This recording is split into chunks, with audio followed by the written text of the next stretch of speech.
There is a narrow pass in northern Greece where mountains fall steeply toward the sea, where ancient cliffs rise like immovable walls, and where the wind whispers through a corridor so tight, so unforgiving, that armies once passed through it as though marching into the throat of the earth itself.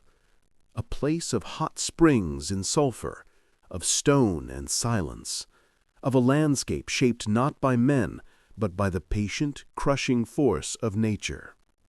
This place was known as Thermopylae, the hot gates, not for any warmth of welcome, but because the earth here seemed alive, exhaling steam from deep within its heart as though marking the boundary to another world. Today, the coastline has shifted, the sea retreated, the mountains softened by time. But if you stand there in the early morning, when the light stretches across the ancient plain and the mist coils between the ridges, you can still feel something in the air, an unspoken weight, a memory almost too large for the landscape that holds it. For here, in this narrow pass, 300 Spartan warriors once stood against an empire so vast it spanned continents, an empire that believed itself unstoppable, an empire that had never encountered anything like the defiance it would face at Thermopylae.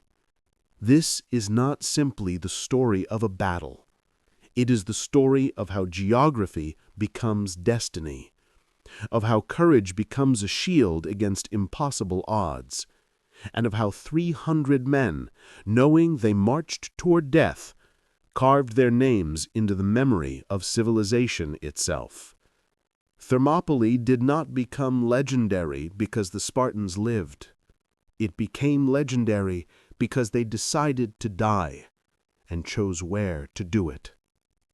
To understand why the 300 Spartans walked toward certain death, we must first understand the world that shaped them, a world poised between freedom and domination, between fragmentation and unity, between small independent city-states and an empire that sought to swallow them whole. In the early 5th century BC, Greece was not a country. It was a mosaic. Hundreds of city-states scattered across mountainous terrain, each fiercely independent, each with its own laws, armies, alliances, and ambitions. Some were democratic, like Athens, where citizens debated policy in the open air. Others were oligarchies, monarchies, or tyrannies, shaped by the will of a single ruler. But none were united by anything more substantial than shared language, shared gods, and an unspoken sense that their way of life, however chaotic, quarrelsome, and divided, was worth defending. And beyond the eastern horizon, watching with growing irritation and growing ambition, stood the Persian Empire, the largest, richest, and most organized civilization the ancient world had yet seen. Stretching from the valleys of Egypt to the mountains of Central Asia, from the plains of India to the shores of the Aegean, Persia was less a kingdom than a universe unto itself. Ruled by a king who called himself King of Kings, it governed through a network of satraps and governors who collected tribute, raised armies, and maintained order with an efficiency unmatched anywhere else in the world. But the Persian Empire also possessed a memory, long, sharp, and unforgiving. Years earlier, the Ionian Greeks living along the coast of Asia Minor had risen in rebellion against Persian rule.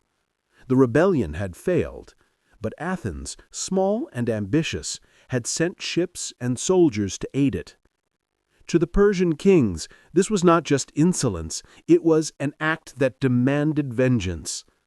When King Darius launched his invasion of Greece, he expected little resistance. Instead, he suffered a stunning defeat at Marathon, a defeat so unexpected, so humiliating, that it etched itself into the Persian royal psyche like a wound that would never fully heal. Darius died before he could avenge it. But his son, Xerxes, inherited not only the throne, but the burning need to restore Persia's honor. And he prepared to do so with a force so vast that Greek historians, awestruck and terrified, described it not as an army, but as a moving nation. An ocean of soldiers, horses, ships, and supplies sweeping toward the west with the inevitability of a rising tide. Against such power, the Greek world trembled. Many cities surrendered before a single Persian soldier crossed their borders. Others debated endlessly, unable to agree on a plan. But one city did not hesitate. One city had been preparing for this moment for generations: Sparta. Sparta was unlike any other city in Greece. It was not simply a place, it was a discipline, a system, a way of life so demanding, so relentless, that it produced not merely soldiers, but warriors who embodied the very idea of duty. From the moment a Spartan boy was born, his life was shaped by the state. If he survived inspection as an infant, if he was judged strong enough to live, he would be raised to endure hardship, scarcity, and pain. At 7, he was taken from his family and placed into the agoge, a brutal education designed to forge discipline into instinct and courage into muscle memory. He learned to fight with spear and shield, to suffer without complaint, to obey without hesitation. He learned that retreat was not an option. He learned that surrender was a disgrace. He learned that to live as a Spartan was to live for Sparta and to die for it if necessary. By adulthood, a Spartan warrior was not shaped by luxury or wealth, but by endurance. He had been tested by hunger, tested by cold, tested by humiliation, and shaped by the constant pressure of communal expectation. He fought not for personal glory, but for the shield, because to lose one's shield endangered the entire line. Sparta was governed by 2 kings, a council of elders, and a strict code of honor. It was feared by its neighbors, respected by its allies, and dreaded by its enemies. But Sparta was also cautious. It did not march to distant wars without reason. It did not risk its armies without necessity. Sparta sent soldiers only when the survival of Greece itself hung in the balance. And when news came that Xerxes, king of kings, ruler of the vast Persian Empire, was marching west with a force that dwarfed anything the Greeks had ever seen, Sparta knew the moment had come. Yet even then, fate intervened. For when the Greek alliance begged Sparta to send its army north to halt the Persians, the Spartans faced an unexpected obstacle: a religious festival, the Carneia, during which their laws forbade launching a full campaign. To break the festival was to anger their gods. To obey it was to risk losing Greece. But there was a third path. A small force, symbolic yet honorable, could be sent ahead. A force that would delay the Persians until the festival ended and the full Spartan army could march. The Spartans needed a commander for this task, not a general seeking victory, but a king willing to die. And so Leonidas, one of Sparta's 2 kings, stepped forward. He knew precisely what he was accepting. He was not marching to win. He was marching to hold, to delay, to buy time for Greece, and to die. 300 men were chosen to accompany him, but not at random. Each was selected because he already had a living son to continue his bloodline. It was not a task for the young, the untested, or the inexperienced. It was a task for men who would not panic, who would not break, who would not flee. 300 warriors who were prepared to sacrifice everything. With them marched a larger force of allies: Thespians, Thebans, Arcadians, Phocians, and others, thousands in total. But history would remember the 300, not because they were alone, but because they were the heart of the resistance. They marched not as an army seeking victory, but as a wall of flesh and bronze, determined to turn a mountain pass into a monument. The march northward from Sparta to Thermopylae was not a journey of hope. It was a procession toward destiny. Leonidas and his 300 moved with steady purpose, knowing that each step brought them closer to the place where they would make their final stand. The landscape changed as they traveled, fields giving way to hills, hills rising into mountains, mountains falling toward the sea. Their allies joined them along the way. Some came out of loyalty, others came out of fear. A few came because they believed that if Sparta fought, they must fight too. The closer they drew to Thermopylae, the more the land itself seemed to narrow, funneling them toward a corridor flanked by rock and water. The air grew heavier, tinged with the scent of the hot springs that gave the pass its name. Leonidas chose his ground carefully. The pass had been fortified in ancient times, and its narrowest point was barely wide enough for a chariot to pass through. If the Greeks stood here, if they positioned themselves between the mountain and the sea, they could force the enormous Persian army to attack in waves, unable to deploy their full numbers. Leonidas understood something that the Persians did not. Victory in war is not always decided by who has the largest army. Sometimes it is decided by who chooses the battlefield. The Greeks repaired the old wall, dug a ditch, prepared their defenses. And then they waited. Across the horizon, dust rose. The Persian army was coming. When the Persian army finally came into view, even the seasoned warriors of Greece felt a tremor of awe. The sheer scale of the force seemed almost unnatural. Tens of thousands of infantry, archers, spearmen, shield-bearers, stretching across the landscape like a living carpet. Horsemen in glittering armor, supply trains carrying grain, water, tools, and equipment. Engineers ready to bridge rivers and carve roads. And at the center of it all, surrounded by his personal guard, the elite immortals, sat Xerxes, a ruler whose very presence inspired obedience. To the Greeks, the Persian army appeared endless. To the Persians, the Greeks appeared insignificant. Xerxes expected the defenders of Thermopylae to surrender on sight. He sent envoys demanding submission, asking for earth and water, the symbols of obedience to the Persian Empire. Leonidas refused. Another messenger ordered the Greeks to lay down their arms.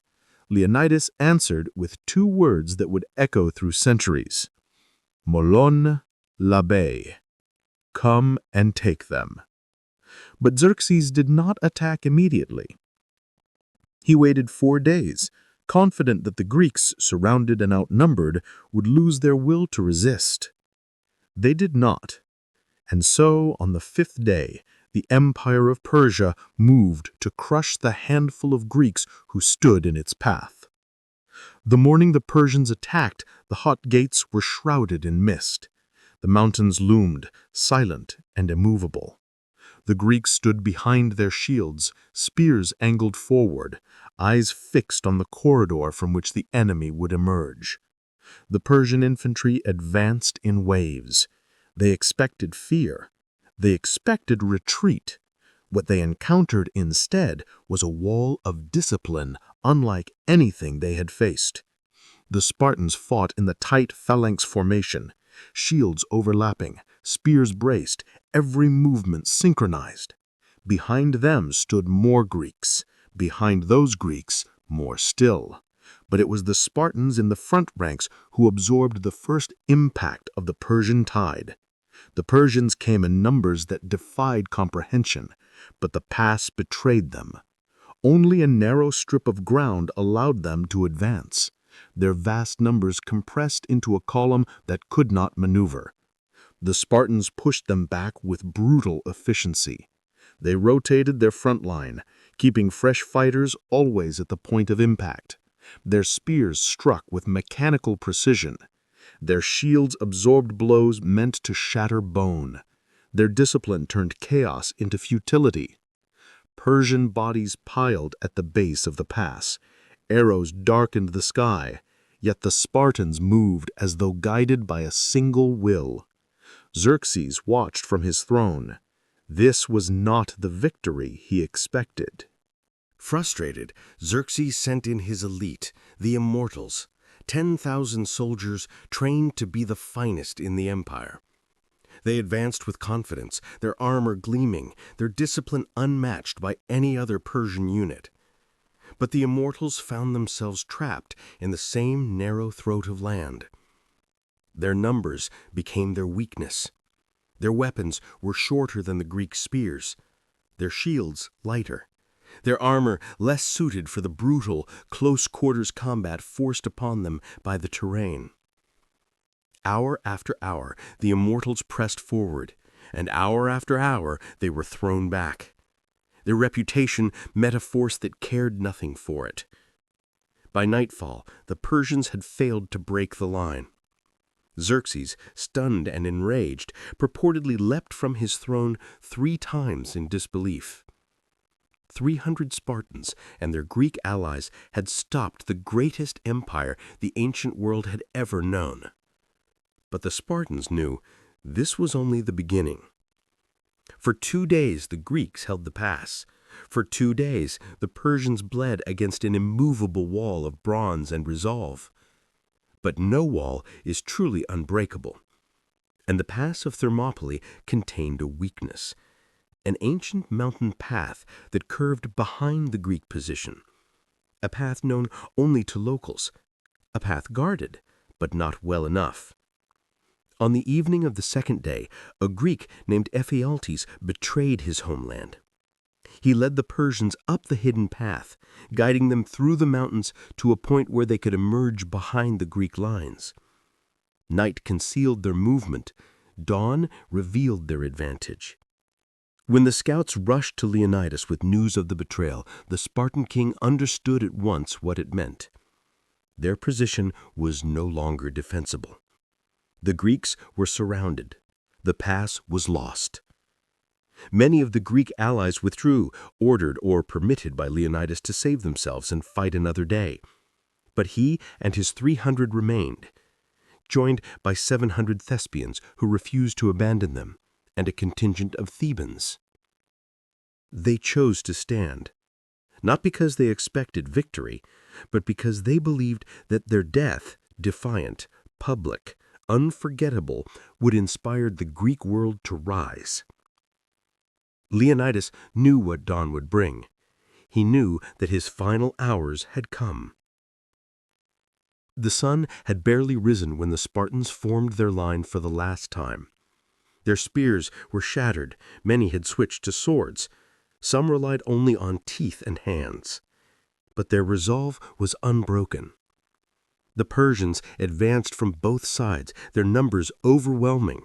Yet the Spartans surged forward with a ferocity that stunned even their enemies. They fought not defensively, but offensively, pushing into the Persian ranks, killing as they advanced, driving their attackers back again and again. They fought for Leonidas. They fought for Sparta. They fought because to flee was impossible, and to surrender unthinkable. According to Greek accounts, Leonidas himself fell in the thick of battle. The Spartans fought desperately to recover his body, refusing to allow the Persians the symbolic victory of claiming their king.